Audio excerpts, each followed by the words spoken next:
ఎవరి దగ్గర అయితే అన్నదానం చేసే శక్తి లేదో అది తప్పు లేదు, ఉండకపోవచ్చు, అందరికీ ఆ శక్తి స్తోమత ఉండకపోవచ్చు కదా.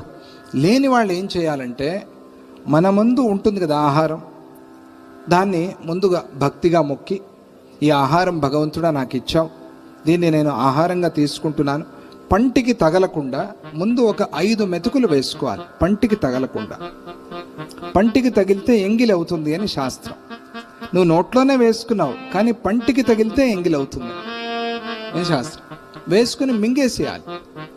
ఆ 5 వేసుకుని మింగేస్తూ ఏమనుకోవాలి అంటే, పంచభూతాత్మకంగా ఉండేటువంటి ఈ ప్రపంచంలో ఎవరెవరైతే ఆకలిగా ఉన్నారో వారికందరికీ కూడా నా లోపల ఉండే ఓ పరమాత్మ అన్నం దొరికేలాగా చెయ్యి అని ప్రార్థన చేసుకోవాలి. వీళ్ళకి ఎటువంటి ఫలం వస్తుంది అంటే, అంతమందికి అన్నదానం చేసిన ఫలం